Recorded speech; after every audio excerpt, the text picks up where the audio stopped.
Murid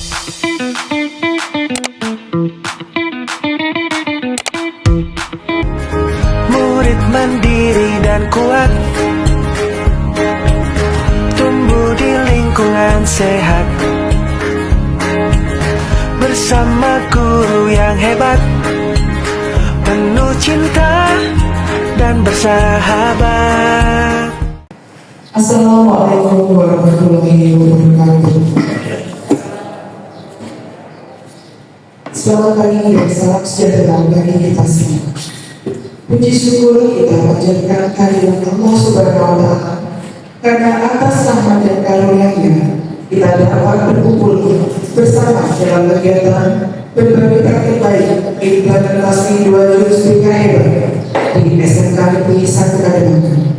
Kegiatan ini merupakan bagian dari tindak lanjut pelatihan 7 jurus PKM, di mana guru bimbingan dan konseling berbagi hasil implementasi jurus kenali potensi dan kelola emosi sebagai bentuk pembelajaran dan penetrasi praktek baik di sekolah. Hadirin yang terhormat, sebelum memasuki acara ini, terlebih dahulu akan saya bacakan susunan acara pada pagi hari ini. Pertama, pembukaan. Kedua, sambutan kepala sekolah sekaligus pembukaan kegiatan. Ketiga, paparan praktik baik oleh calon fasilitator daerah. Keempat, penjelasan dari fasilitator nasional tentang teknik penyusunan laporan hasil implementasi. Kelima, diskusi dan tanya jawab. 6, doa. 7, penutup. Yang terhormat Bapak Hadi Sutrisno MPD, Kepala SMK Negeri 1 Kademangan. Yang kami hormati Ibu Nurhani Toilang Mujiana SPD selaku fasilitator nasional program 7 jurus PKM, serta yang kami banggakan Bapak dan Ibu Guru SMK Negeri 1 Kademangan yang telah meluangkan waktu untuk hadir di acara hari ini. Hadirin, marilah kita memasuki acara yang pertama, yaitu sambutan sekaligus pembukaan kegiatan oleh Kepala Sekolah SMK Negeri 1 Kademangan. Kepada Bapak Hadi Sutrisno MPD, disilakan. Bismillahirrahmanirrahim. Assalamualaikum warahmatullahi wabarakatuh. Selamat pagi, selamat sejahtera bagi kita semuanya. Yang saya hormati Bu Nurhani selaku fasilitator nasional. Yang saya hormati Bu Risma, ini yang akan melaksanakan berbagi praktek baik 7 jurus BK hebat. Juga yang saya hormati Bapak Ibu BK SMK Negeri 1 Kademangan, juga ada yang di luar BK ini ya, dari pengurus ya, Pak Adi PKK. Puji syukur kita panjatkan kehadirat Tuhan Yang Maha Esa, Allah Subhanahu wa Ta'ala. Alhamdulillah pagi hari ini kita bisa bertemu dalam rangka kegiatan yang berbagi praktek baik 7 jurus hebat BK. Dan alhamdulillah hari ini dihadiri oleh Bu Nurhani. Beliau keseharian sebagai guru BK di SMP 1 Gadosari, kemudian juga sebagai fasilitator nasional. Mudah-mudahan kegiatan ini nanti bisa berjalan lancar sehingga mendapatkan keberkahan dan kemanfaatan buat kita semuanya. Yang kedua, selawat serta salam tidak lupa kita aturkan kepada Nabi Muhammad SAW yang selalu kita harapkan syafaatnya besok di yaumil qiyamah. Itu yang saya hormati, Bunda, selamat datang di SMK Negeri 1 Kademangan. Ya, terima kasih atas kenaruannya, juga kepada Bapak Ibu.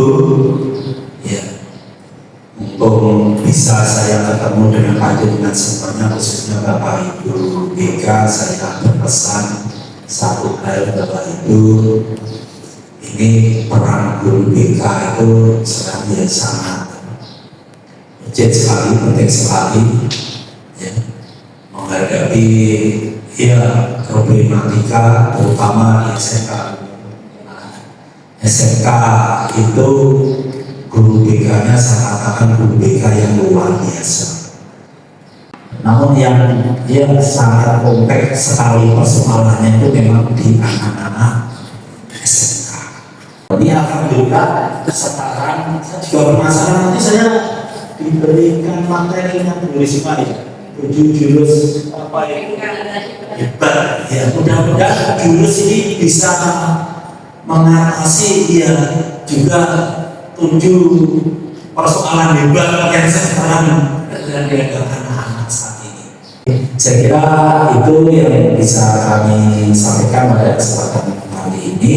Terima kasih.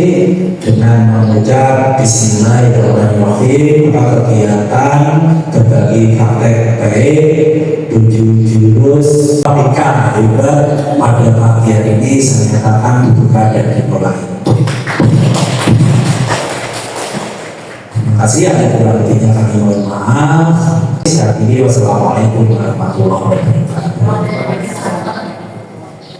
Selanjutnya, mari kita simak bersama paparan berbagi praktik baik hasil implementasi di bawah jurus BK hebat, yaitu kenali potensi dan kelola emosi yang akan disampaikan oleh calon fasilitator daerah kepada Ibu Risma Rizjawati SPD. Disilakan. Bismillahirrahmanirrahim. Assalamualaikum warahmatullahi wabarakatuh.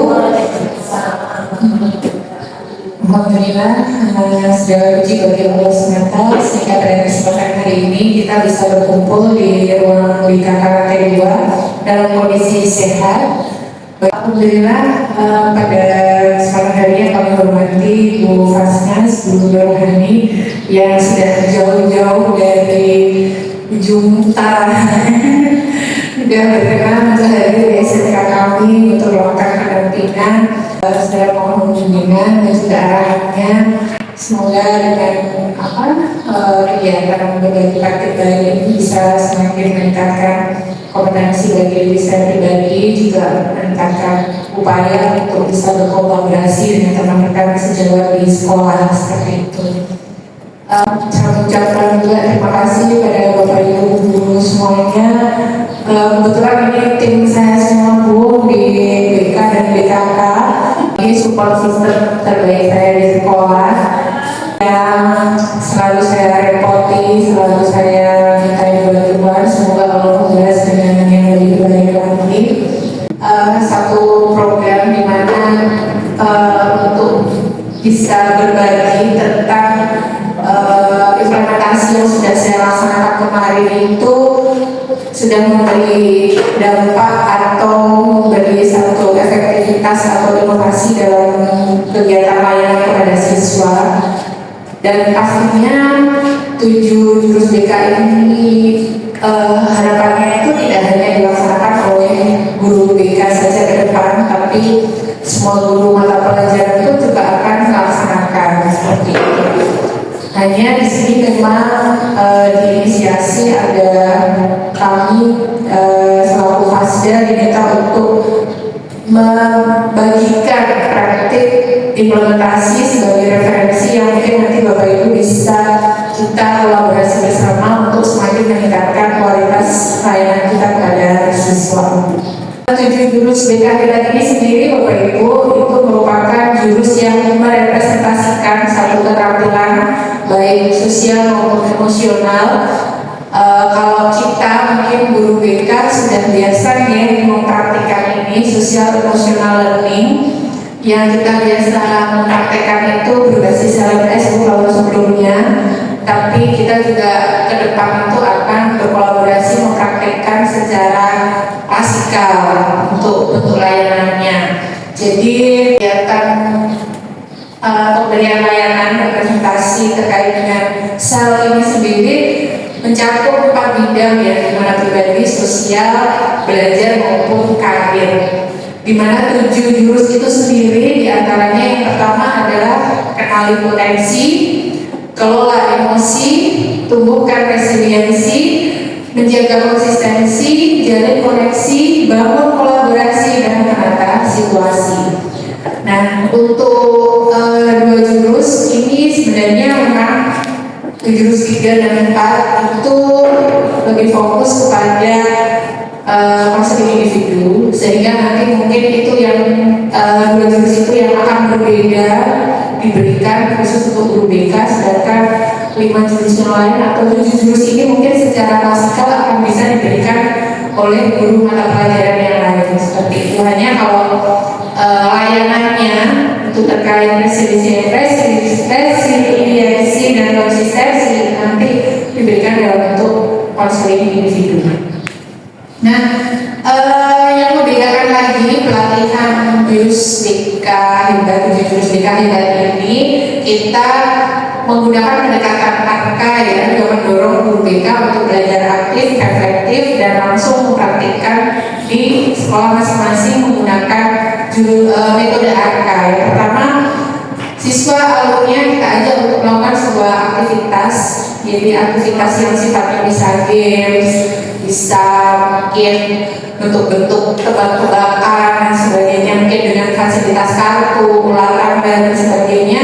Kemudian siswa kita ajak untuk merefleksikan kegiatan yang sifatnya menyenangkan itu tadi di awal, sehingga dari situ kita tarik pada bentuk alur berikutnya, yaitu ada konsep dan aksi. Aksi ini dimana siswa biasanya melakukan diskusi kelompok, melakukan studi kasus, dia juga melakukan mungkin ini ya, mengerjakan workshop kayak gitu, sehingga itu nanti akan bisa menjadikan tidak lanjut dari mereka di kemudian hari. Tujuan dan manfaatnya pastinya meningkatkan kompetensi guru BK. Nah, kenapa 2 jurus ini saya ambil? Diantaranya adalah untuk mengetahui potensi, minat, bakat, mengenali kemampuan mengelola emosi, dan pastinya menumbuhkan kesadaran percaya diri. Di mana tujuannya adalah melatih. Jadi di sini tidak lagi sekedar mengajarkan atau memberikan informasi kepada siswa terkait dengan apa itu emosi, tetapi di sini kita bertujuan untuk memberikan satu skill kepada siswa untuk dia mengenali, memahami apa sih emosi, bagaimana emosi yang ada dalam diriku, dan sampai mengelola emosi secara sehat. Karena kita jumpai ya di media sosial itu banyak sekali ya fakta-fakta yang viral juga, siswa atau remaja yang tidak mampu mengelola emosi dengan sehat. Di antaranya pergi dari rumah tanpa pamit, atau mengkonsumsi makanan yang berlebih, jadi apa ya istilahnya, dia nggak mengenal kata kenyang itu.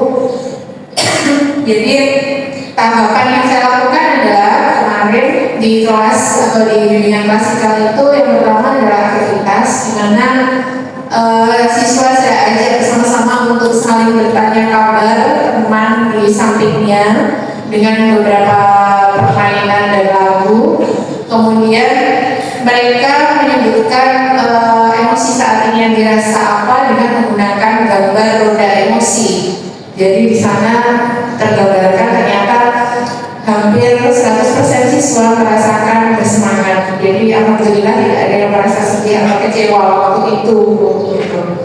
Kemudian yang kedua adalah diskusi tentang apa yang dirasakan saat ini, atau perasaan apa yang paling banyak dirasakan mereka selama 1 pekan. Mereka berefleksi, bercerita beberapa tentang emosi-emosi yang akhir-akhir ini mendominasi.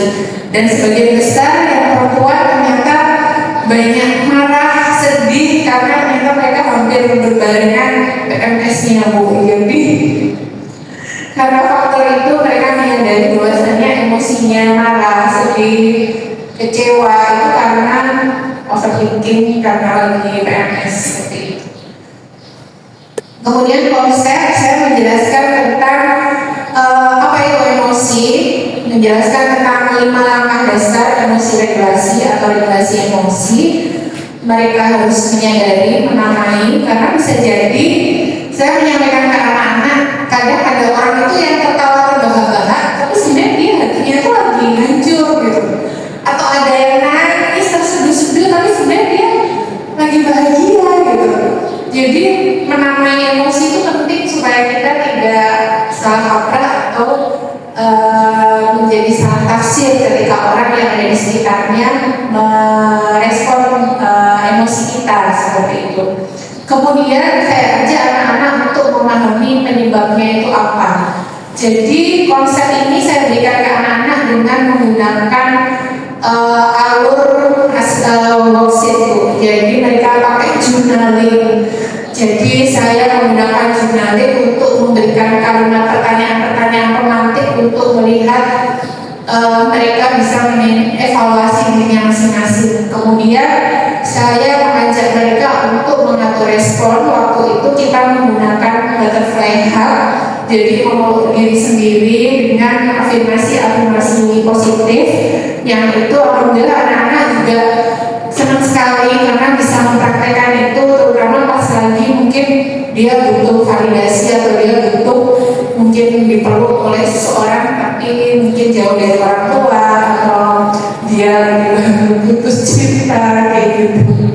Kemudian untuk aksinya, anak-anak dari asesmen yang emosi yang diisi, mereka ternyata menunjukkan bahwasannya mereka bisa memilih ketika merasa dominan satu pekan ini sedih, apa aja sih yang sudah mereka lakukan supaya kesedihannya berkurang. Itu beragam dan mereka saling diskusi dalam ruangan itu untuk berbagi dengan teman-temannya. Dari situ ternyata sebagian besar anak-anak itu ketika mereka emosinya sedih, mereka emosinya marah, itu kemakan. Jadi ada yang senang makan makan yang pedas, ada yang makan yang ini Bu, coklat yang bertahan itu. Jadi anak-anak itu ternyata sebagian besar ketika emosi yang dirasakan itu sedih, marah, itu mereka ke makanan gitu. Dan alhamdulillahnya dari kemarin itu akhirnya kita juga ada satu hasil asesmen dari emosi ini yang saya klasifikasikan, di mana hasilnya penilaian dari asesmen itu 44% anak, berarti ada sekitar 15 siswa itu kategorinya sangat baik. Artinya dia menunjukkan kemampuan mengenali emosi dengan sangat baik, memahami perasaannya diri sendiri dan orang lain. Jadi di asesmen saya itu saya cantumkan bagaimana dia mampu mengenali emosi tidak hanya dirinya, tapi sudah di level dia mampu berempati terhadap emosi orang lain yang ada di sekitarnya. Itu karena kategorinya jadi sangat baik seperti itu. Kemudian yang kedua, cukup baik, ini ada 17 siswa di mana dia mampu mengenali emosi, tetapi untuk mengekspresikan, mengelola emosi dengan tepat dia masih rentan. Artinya ada beberapa dia mengambil kelola emosi itu yang dibiarkan, atau dia merasa cuek ketika merasa ini kayak gitu. Itu masuk kategori yang cukup baik. Artinya dia perlu untuk masih diberikan motivasi, atau mungkin perlu diberikan satu pendekatan terkait bagaimana mengelola emosi. Dan tercatat ada 2 siswa yang itu skornya di bawah 20, di mana kategori ini merupakan kategori yang perlu bimbingan. Artinya dia masih mengalami kesulitan untuk mengelola emosi. Kok ini ya, masih mengenali aja dia masih kebingungan. Jadi dia menyatakan saya masih membutuhkan bantuan untuk mengelola, mengekspresikan emosi saya. Jadi dari rata-rata skor ini keseluruhan menunjukkan bahwasannya rata-rata siswa di 11 TKJ 1 itu menunjukkan dia cukup baik dalam kemampuan pembelajaran sosial emosional learningnya seperti itu. Nah, untuk rekomendasinya nanti ada beberapa hal yang saya rekomendasikan dari hasil penilaian ini. Di antaranya yang pertama, diharapkan tidak hanya guru BK yang nanti bisa melakukan asesmen emosi ini secara berkala kepada siswa, karena namanya emosi itu kan secara periodik pasti berubah, setiap detik, setiap waktu aja pasti berubah gitu kondisi anak. Harapannya semua guru mata pelajaran pun juga dalam sesi pembelajaran bisa lebih aware dengan kondisi siswa, emosi siswa pada saat pembelajaran di kelas gitu. Kita masih bisa mengamati ya Bapak Ibu, kalau di kelas saya yakin kalau guru BK hanya 40 sampai 45 menit 1 jam, tapi kalau guru mata pelajaran saya kira bisa lebih intens berhubungan dengan anak-anak sehingga pengamatan mungkin jauh lebih dalam. Misal ini anak biasanya ceria, ini kok dia kondisinya ini, coba nanti dikasih asesmen, barangkali memang dia lebih mudah, rata-rata anak-anak sekarang itu dia lebih mudah terbuka dengan menggunakan asesmen daripada mungkin bercerita secara langsung kepada guru. Dia mungkin enjoy-nya kan bercerita kepada media sosial, kepada teman sebaya, seperti itu. Jadi harapannya nanti akan ada kolaborasi dari guru mata pelajaran bahwasanya self awareness terkait dengan kesadaran emosi itu bisa berjenjang dilakukan.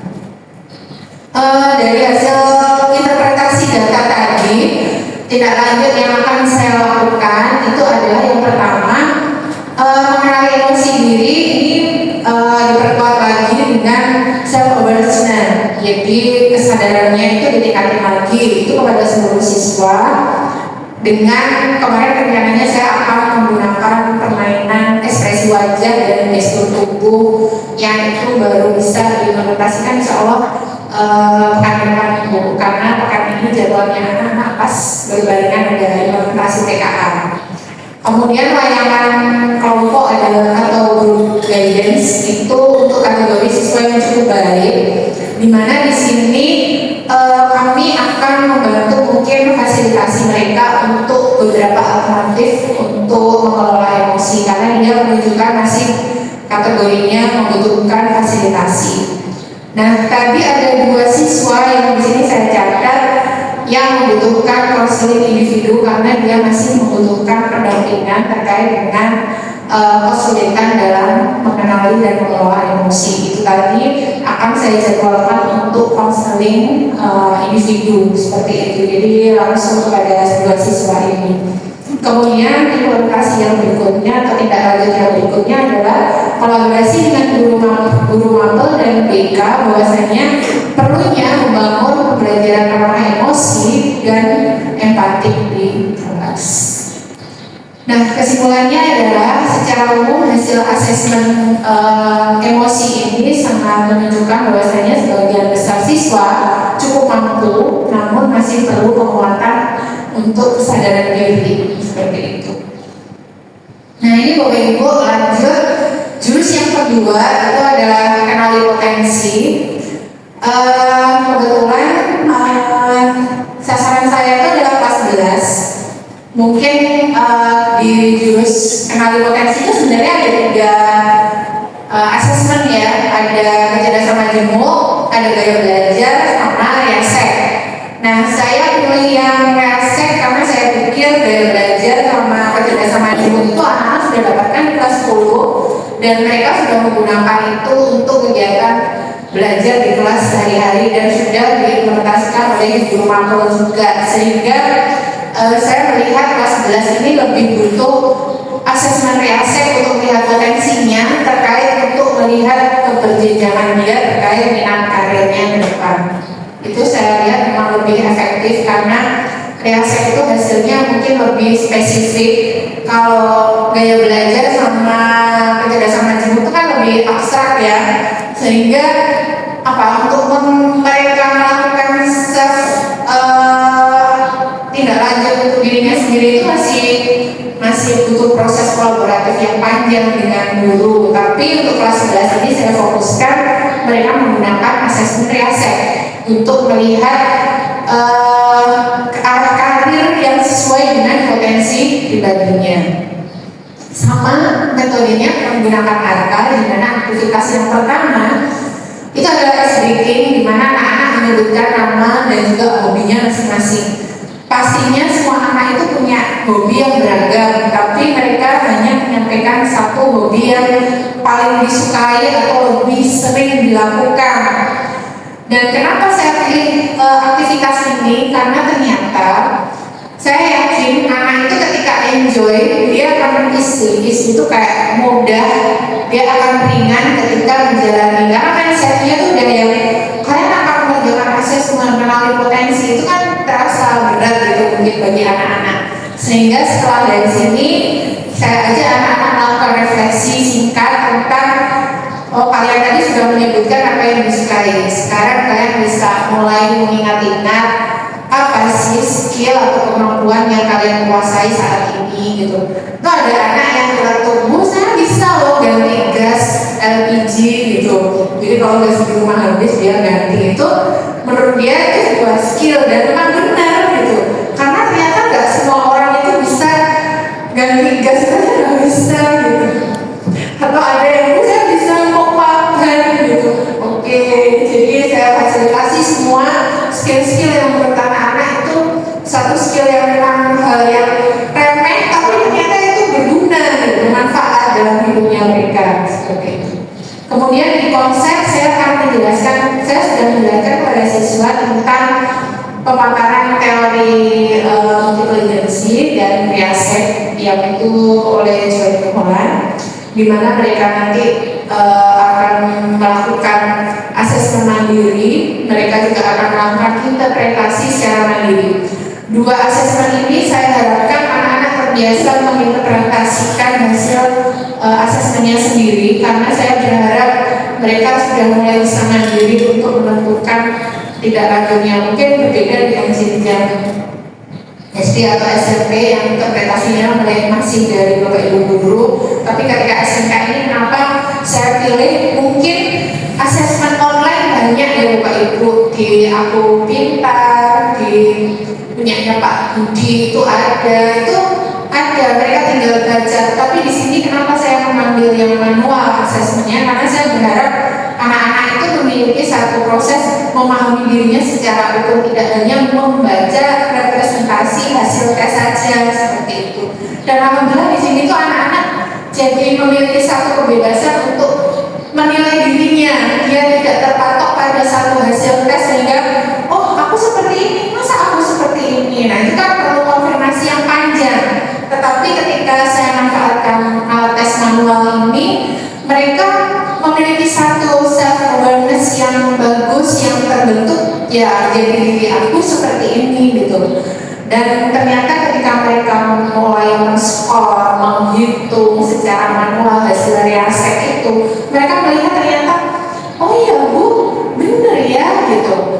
Diambil tiga tertinggi, tetapi dia hanya memilih satu yang mungkin lebih sesuai dengan kepribadiannya dia.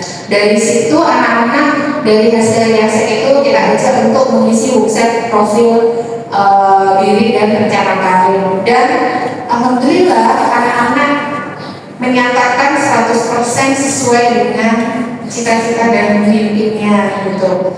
Dan mereka menyatakan, oh iya ya Bu, benar, saya dan karakternya itu pas gitu. Akhirnya mereka saya kelompokkan Bapak Ibu, jadi yang realistik, yang hasilnya realistik kumpul dengan yang hasilnya realistik, yang hasilnya sosial kumpul dengan yang hasilnya sosial. Bu, saya investigatif cuma berdua, ya nggak apa-apa kumpul dengan yang investigatif seperti itu. Dan hasilnya adalah 15 siswa itu 44% hasilnya memiliki hasil yang penilaiannya itu dia lebih ke sosial. Jadi senang membantu, dia kerja-kerja yang bentuknya pelayanan, pendidikan, dia pekerjaan-pekerjaan yang membutuhkan interaksi dengan orang lain. Jadi mungkin dia kalau kerjanya dengan barang atau di pabrik yang manufaktur, dia cepat bosan karena dia kurang interaksi dengan orang lain. Ini yang akhirnya kemarin juga akhirnya saya menjawab pertanyaan saya sendiri gitu Bu. ada beberapa siswa saya itu yang kerja di perusahaan manufaktur, gajinya tinggi, dapat 3 bulan resign. Ternyata bukan karena masalahnya gimana, tapi karena memang dia sosial, dia senang bekerja, yang dia bisa berinteraksi, ngobrol dengan orang lain. Akhirnya kerjanya cocoknya dengan yang berhubungan dengan manusia atau orang lain. Jadi kalau dari manufaktur, siapa yang mau diajak ngomong, ada mesin sama barang, dia nggak bisa ngobrol gitu. Dia ternyata ketemu jawabannya. Dan ada hasil yang kedua tertinggi, 12 siswa atau 35% siswa itu realistik. Jadi dia pas banget, ini jurusannya memang TKJ, jadi anak-anak komputer itu 12 karena itu cocok di bidang IT, dia senang dengan mesin, memecahkan masalah, mekanik, teknologi jaringan. Dan ada 3 siswa itu yang artistik, jadi dia senang banget, memang pas banget 3 anak itu senang banget dengan seni, senang banget dengan ngedit foto, video, dia senang bikin desain. Jadi dia bener yang, iya bu, kayaknya memang saya udah pemetaan karir saya udah pas banget kalau nanti ngambil kuliah, saya kuliahnya paling nanti di kafe, terus ada yang ngambil animasi, seperti oh berarti kamu dari TKJ mencolok tuh Pak animasi, saya bilang gitu. Ya alhamdulillah kalau kamu menemukan potensi diri kamu. Kemudian yang kedua itu ada 2 siswa yang investigatif. Ini bu, 2 siswa yang ingin hasilnya investigatif itu pas banget 2 anak ini yang perwakilan dari TKJ untuk lomba LKS. Jadi ternyata saya menemukan anak-anak yang hasilnya investigatif itu kecepatan dia dalam menyelesaikan satu masalah, kecepatan dia dalam mempelajari sesuatu itu cepat banget. Makanya ini satu rekomendasi saya ke jurusan untuk anak-anak yang diikutkan LKS itu anak-anak yang memiliki hasil tes investigatif itu salah satunya, karena dia cepat banget untuk belajar, untuk misalnya dikasih tantangan atau challenge itu dia cepat gitu. Dan itu hanya 2 anak, dan saya konfirmasi pas 2 anak ini yang mewakili untuk lomba LKS. Jadi saya juga speechless kayak oh iya ya gitu. Dan mereka memang memiliki minat nanti kuliah mengambil analisis data untuk yang berbasis IT seperti itu. Nah ini bu, saya menemukan di kelas ini ada 1 siswa yang konvensional. Ini sangat jarang sekali siswa zaman no Gen Z ini yang konvensional. Konvensional itu mungkin zaman kita, zaman orang tua kita, nenek kita yang masih senang nulis-menulis, masih senang pembukuan manual. Ini ternyata ada 1 anak dan dia itu ternyata sehari-hari di rumah sudah membantu orang tuanya untuk bikin jurnal laporan keuangan di tokonya. Jadi memang ternyata minat bakatnya dia memang sudah, mungkin orang tuanya udah kasih pendidikan ini ya dari awal seperti itu, dan dia nanti pengennya kuliah di manajemen keuangan seperti itu. Dan di kelas ini ada 1 yang memang belum muncul bu, yaitu enterprising. Dan ini ternyata enterprising ini kan berhubungan dengan kewirausahaan, dengan kreativitas yang sifatnya menjual, yang selling, marketing. Ini memang jurusan TKJ memang rata-rata agak jarang anak yang berwirausaha. Mungkin kalau jurusan pemasaran, agri itu banyak yang memiliki karakter hasil tesnya. Mungkin saya yakin enterprise-nya bakalan banyak ini yang akan mendominasi, karena ternyata saya cek anak-anak juga, siapa nih yang nanti pengen bisnis, pengen jualan, gak ada satupun. Ya tapi ini tetap akan menjadi catatan kami untuk nanti tindak lanjut yang seperti itu. Interpretasi yang dalam, ternyata dari dominasi tipe sosial ini, rekomendasi layanan BK yang akan diberikan adalah terkait dengan keterampilan komunikasi dan kepemimpinan, karena saya yakin mereka sudah punya bekal terkait interpersonalnya. Kemudian realistik nanti terkait dengan keterampilan teknis. Kalau untuk artistik, rekomendasinya nanti ke jurusan terkait proyek desain, digital. Untuk investigatif nanti rekomendasinya ke jurusan itu adalah pelatihan analisis data, coding, penelitian sederhana di bidang IT. Nah, untuk konvensional nanti mungkin kita akan rekomendasikan anak itu untuk mengikuti kegiatan yang sifatnya terkait dengan komunikasi digital atau administrasi. Arah pengembangan karir yang saya berikan kemarin ke anak-anak yang saya juga di sesi kelas kemarin melakukan coaching yang yaitu per kelompok, di mana arah pandangan di bidang karir yang relevan terkait dengan tipe potensi mereka. Dan ternyata mereka juga semakin bisa fokus untuk mengambil arah karir itu bisa dari sisi pendidikan lanjut ataupun pekerjaannya. Implementasinya sama, yaitu nanti kami mungkin akan lebih banyak kolaborasi dengan guru mapel atau jurusan terkait rekomendasi tadi. Rencana tidak lanjutnya sama, masih kolaborasi dengan produktif TKJ karena kebetulan yang kemarin saya implementasi dari jurusan TKJ. Kemudian portofolio ini yang akan saya kembangkan ke anak-anak terkait dengan menghubungkan peta potensi dengan rencana karir yang itu akan menjadi portofolionya mereka. Jadi tidak hanya berhenti di mereka mengetahui potensi, tetapi arahnya bagaimana nanti mereka melakukan action plan terkait dengan rencana karir.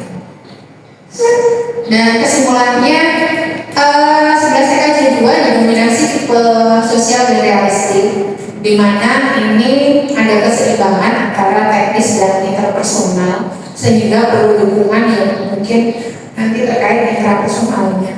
Karena kebanyakan anak TKJ itu meskipun mereka sosial, tapi hubungan relasi dengan orang lain, terutama yang beda jurusan itu mereka keterampilannya masih perlu ditingkatkan gitu. Sehingga terkesan itu masih kalau anak TKJ itu masih eksklusif, masih mungkin bergaulnya dengan sesama TKJ seperti itu. Nah, nanti harapannya ke depan dampak itu kita layanan BK itu akan semakin terintegrasi dengan semua guru mata pelajaran.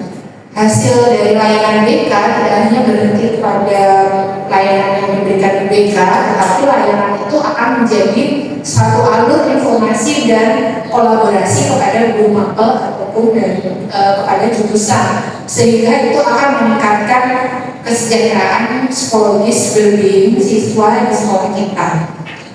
Dan penutupnya adalah saya berharap sekali dengan adanya saya berbagi praktik baik di sini, kita nanti bisa bersama-sama membuat satu sebenarnya programnya sudah ada, tapi bagaimana program itu semakin bisa bermakna, semakin menjadi satu tools, satu skill buat anak-anak untuk menghadapi masa depan dan percaya diri yang kuat. Jadi Bapak Ibu, dari berbagai praktik baik yang bisa saya sampaikan, mohon masukannya, atau mungkin ada sesuatu yang mungkin perlu dikonfirmasi, saya sangat bersyukur nanti Bapak Ibu bisa melakukan itu untuk perbaikan saya ke depannya. Terima kasih. Assalamualaikum warahmatullahi wabarakatuh. Sebelumnya, kita akan mendengarkan penjelasan dari fasilitator nasional mengenai teknik penyusunan laporan hasil implementasi 2 jurus pilihan. Kepada Ibu Nurhani, SPD, disilakan. Bismillahirrahmanirrahim. Assalamualaikum warahmatullahi wabarakatuh. Sajadah selamat pagi, salam Om Swastiastu, Namo Buddhaya, salam kebajikan. Alhamdulillah, bismillahirrahmanirrahim. La haula wala quwwata illa billahi. Yang saya hormati Ibu Risma Lisniawati selaku calon fasilitator daerah, dan juga Bapak Ibu peserta berbagai praktik baik di pagi hari ini. Syukur alhamdulillah pada kesempatan kali ini saya merasa sangat senang sekali ya, bisa langsung bertemu dengan panjenengan semua, belajar bersama dengan Bu Risma. Kemudian yang kedua, saya ucapkan terima kasih diberikan ruang dan kesempatan bagi kami untuk menyelesaikan tugas. Ini sebenarnya tugas Ibu Risma, tugas dan juga tuntutan dari BPDTK dan ya Bapak Ibu. Terus tadi Master of Ceremony menyebutkan bahwa saya di sini harus memaparkan penjelasan terkait bagaimana prosedur pembuatan laporan, karena ini nanti kaitannya hanya dengan Bu Risma, jadi ini nanti bisa dibahas di luar forum ini, ngerti ya Bu Risma? Satu hal yang ingin saya sampaikan Bapak Ibu bahwa program ini seperti contoh Bu Risma kemarin mendapatkan kesempatan itu juga dengan saya dipanggil oleh kementerian, kemudian di sana kita dibekali dengan harus menguasai 7 jurus BK ini ya Bu Risma. Ini bukan hanya berhenti sampai di sini ya. Mungkin nanti ketika Bu Risma sudah mendapatkan sertifikat lulus dengan amat baik ya. Karena tadi dari paparannya sudah lengkap sekali. Ini baru 2 jurus Bapak Ibu. Nah, belum nanti kalau 7 jurus. Nah, itu katanya ini sudah terpampang jelas. Bu Risma adalah calon fasilitator daerah dengan nilai amat baik. Luar biasa Bu Risma. Kemudian Bapak Ibu nanti setelah itu Bu Risma masih mempunyai tugasnya adalah melakukan diseminasi. Mungkin panjenengan juga nanti akan menjadi peserta ya Bu Risma itu. Jadi tidak hanya berhenti sampai di sini, ngotot ya Bapak Ibu itu. Kemudian setelah ini saya berharap panjenengan semua mungkin apa yang sudah dipaparkan Bu Risma tadi ada masukan, saran atau berbagai hal yang terlewat menurut panjenengan, langsung dibuka forum diskusi sebentar saja. Atau Bu Risma, monggo Bapak Ibu 1 atau 2 peserta ini juga untuk tuntutan menyelesaikan tugas. Monggo.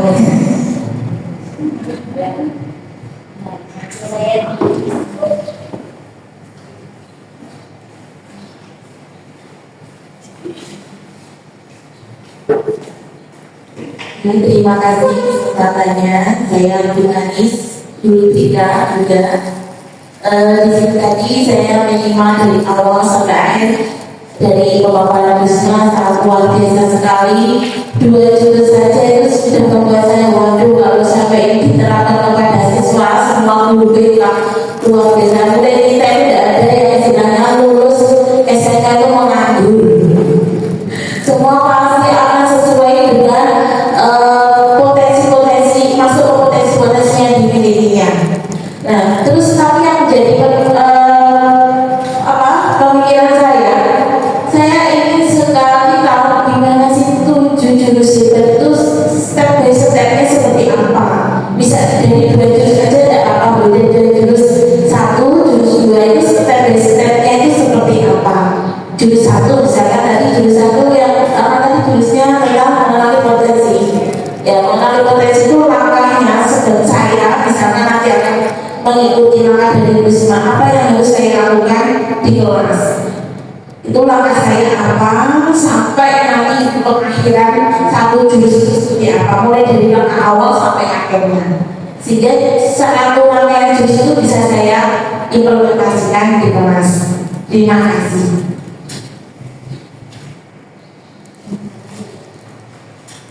Ya, terima kasih Bu Anis, pasti sudah tidak sabar ya ingin mengimplementasikan jurus BK ini. Jadi sebenarnya 7 jurus ini kondisional ya, tidak ada baku harus menggunakan asesmen tertentu atau menggunakan alur emosi menjelaskan tentang kelola emosi itu dengan alur yang sudah saya paparkan tadi itu tidak. Semuanya bergantung pada Bapak Ibu semuanya merekam kira-kira karakter di kelas itu seperti apa. Saya yakin tiap jurusan itu memiliki karakter yang berbeda-beda. Mungkin BDP kan banyak perempuan, itu anaknya senang dengan yang permainan-permainan yang sifatnya karena mereka bisa bersentuhan ya karena sesama perempuan. Jadi mereka yang ada permainan yang mungkin ular emosi, jadi nanti berkelompok saling rebutan nyari yang misalnya ada yang temanya, oh aku emosi marah, nanti rebutan nyari yang marah itu yang mana, seperti itu. Jadi itu relatif lebih aman dibandingkan itu diterapkan di jurusan yang PKJ ya, laki-laki perempuan itu kan bukan ya. Tuh, jadi implementasi itu fleksibel artinya bergantung pada research dari Bapak Ibu sendiri, pastinya dengan melihat kekuatan kelemahan dari karakter siswa di kelas. Tetapi semuanya implementasi itu merunut pada 4 step ini ya, arka, di mana setiap aktivitas pasti dimulai dengan aktivitas yang menyenangkan, entah itu games, entah itu permainan, entah itu tebak-tebakan, entah itu mereka bercerita yang topik-topik netral saat ini, baru mereka melakukan refleksi. Dari refleksi baru nanti Bapak Ibu akan pastinya permainan dihubungkan dengan materi. Mereka yang dapat insight sehingga begitu masuk ke materi mereka nggak terasa berat karena mereka udah mempunyai satu mindset tertentu di mana mereka sudah melakukan itu gitu. Kalau durasi 45 menit saya yakin itu pas banget ketika permainannya nggak membutuhkan banyak waktu, banyak uang, sehingga mungkin aktivitas itu dilakukan 5 menit, refleksi 5 menit, konsep 15 menit, aksi 10 menit itu udah pas gitu. Pas artinya karena jam mereka maksimal 45 menit ya Bu. Sebenarnya seperti itu. Mungkin nanti untuk 7 jurusnya sendiri menunggu kegiatan diseminasi gitu ya Bu. Nanti modulnya bisa share-share, mungkin mau membaca, mempelajari dan mempraktekkan secara mandiri juga boleh. Itu. Terima kasih Bu Anis. Mungkin yang lain, monggo ada? Monggo Bapak Ibu.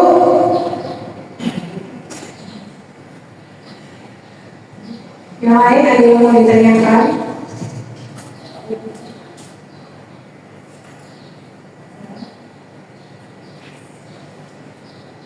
Yang ini? Betul. Ada yang mau ditanyakan?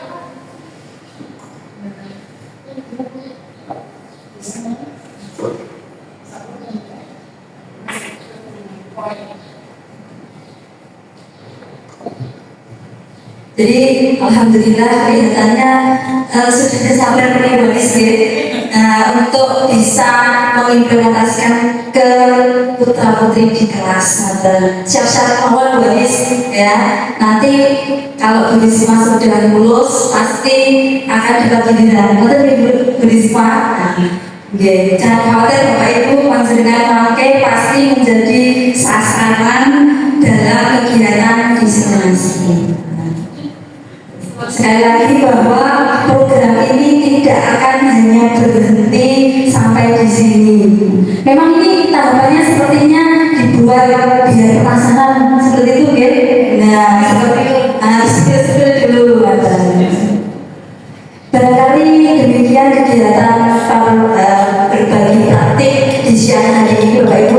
Mohon maaf setelah ini nanti saya juga masih ada agenda pendampingan di Garung ya, jadi harus segera meluncur ke sana. Sekali lagi saya mengucapkan terima kasih, matur nuwun panjenengan semua sudah memberikan ruang dan kesempatan bagi hari ini dalam rangka penyelesaian tugas kami. Terima kasih atas segala perhatian. Mohon maaf apabila ada tutur kata atau tingkah laku saya kurang berkenan dari panjenengan.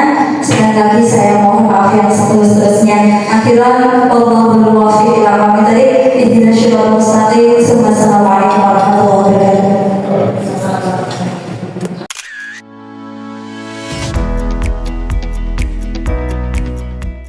Saya Bu Raraswangi Kuncarawati. Bu Kuncarawati, nama Oke. saya bagus. Bu Kuncolawati, tadi saya lihat panjenengan juga mengikuti kegiatan di siang hari ini, Iya, ya? betul. Nah, bagaimana menurut panjenengan tadi kegiatan berbagi praktik baik di siang hari ini yang sudah dibawakan Bu Risma? Oh, iya. Menurut saya sangat bagus untuk menambah wawasan kita sebagai guru BK dengan bagaimana caranya kita menghandle anak-anak mungkin ya Bu. Sekarang karena anak-anak itu mungkin kekurangan soft skill dalam kehidupan sehari-hari, dalam menjalankan hidup itu anak-anak masih labil. Untuk tadi kegiatan kita hari ini kita bisa mengarahkan mungkin untuk anak-anak nanti ke depannya seperti apa dan bagaimana mereka untuk menjalankan kehidupan selanjutnya seperti itu mungkin. Assalamualaikum warahmatullahi wabarakatuh. Perkenalkan, saya Anis Nikmatu Hasanah, Guru BK SMKN 1 Kademangan. Saya ingin memberikan apresiasi dan testimoni kepada Bu Risma Listiawati, calon fasilitator daerah terkait dengan kegiatan berbagi praktek baik layanan 7 jurus BK hebat. Pemaparan yang disampaikan oleh Bu Risma itu sangat menginspirasi dan relevan dengan sekolah saya.